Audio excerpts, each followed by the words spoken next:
Në kanalin Monitor TV për të sjellur pranë jush diskutimet të 3 banorëve më të fortë që janë pjesë e formatit të Big Brother, do me thënë Gjesti, Laerti edhe Rozana.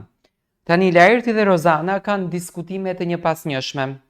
Valbona po afrohet me Laertin ndoshta nga frika se është një banor i vetëm edhe mund të del nga shtëpia dhe do djegën dhe Laertin, por ndoshta ndjehet më e sigurt duke qëndruar pranë Laertit, sepse Laerti përflitet si një ndër banorët më të fortë të këtij formati. Çuditërisht, Rozana tashmë ka shkatruar marrëdhëniet me Gjestin nga dëshira e Gjestit. Mbrëmë shikoja që ishte shumë e fokusuar gjatë kohës kur Gjesti po fliste me Eglin për të kuptuar se me çfarë pushke ka ardhur Egli në shtëpi, a për ta godit Rozanën, a për ta godit Gjestin, dhe në anën tjetër, Laerti dhe Rozana kanë shumë konflikt që banorët në shtëpi e kanë patur si dyshim se mos vallë Laerti dhe Rozana, do me thënë, kanë arritur që të kenë një lloj marrëveshje që nga jashtë shtëpisë së Big Brotherit që të luajnë me këto 2 karta për të shkuar të 2 në finale, pastaj kush e fiton është çështje fati.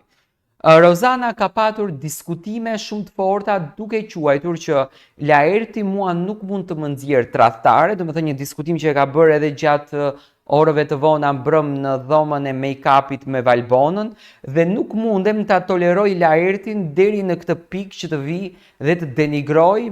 lojën time dhe njeriun tim. Tani Rozana në interpretimin e saj se si e njeh Laertin nga jashtë, ka thënë që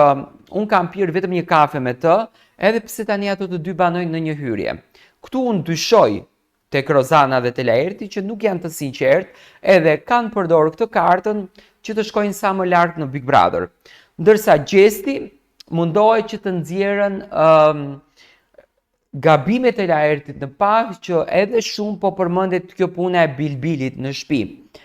Arbër Hajdari, gjatë prajmit të mbrëmshëm, u ala të kuptueshme edhe Gjestit që vishuni mos rini me brek në shtëpi sepse dilni shumë keq. Gjesti nuk arriti dot ta kupton, edhe Gjesti i tha Laerti që ti tha mundoheshta të na nxjerrësh tu tha bilbilin, tha, dhe me bilbilin tënd mundoheshta të kapësh komentet, kapësh prajmet, kapësh situata, sepse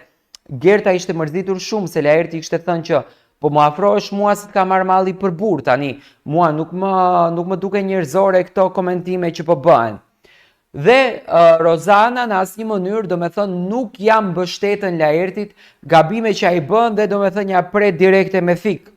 Ndërsa Arbëri e la të kuptueshme që dhe Gjesti duhet vishet sepse del shumë shëmtuar, do me thënë te pjesa e lopës që Gjesti shkon me brek dhe me çizme të duitën, do me thënë duitën, të mjelën lopën, falni, kjo është shumë e çuditshme. Dhe Laerti po ashtu, dhe Laerti, do me thënë, i përdorën këto me peshkirin, me brek në shtëpi, është shumë çnjerëzore. Dhe Rozana vazhdon të ketë debat me Laertin shumë. Tani, pikpyetja e gjithë kësaj gjëje është, ose Gjesti e godet Valbonën për t'i rënë Laertit dhe dëshiron që Laertin ta nxjerrë nga shtëpia sepse e quan si një banor shumë të fortë brenda kësaj shtëpie, dhe këtë punën e bilbilit e kanë bërë shumë të pranishme në bisedat e tyre, ose Rozana ka një pakt me Laertin, mbi të cilin nuk e tregojnë dhe vazhdojnë të luajnë me këtë paktin, sepse Rozana nuk i dhërohet me Laertin, por Valbona është mesi dhe Laerti me Rozanën merren vesh me sy, gjë të cilën e thaneda nëse arrini ta kuptoni, domethënë kanë shikime shumë të mira me njëri tjetrin, ose është kjo frika e madhe që është një banor shumë i fortë. Si do ma komentoni ju këtë ngjarje që në fakt po ndodhen në shtëpi, le të themi mes 4 faktorëve më të fortë: Gertës, Laertit, Rozanës edhe Gjestit. Tani këto 4 faktore që përmenda unë nuk merren me banorët e tjerë, por merren me njëri tjetrin. Dua komentin tuaj.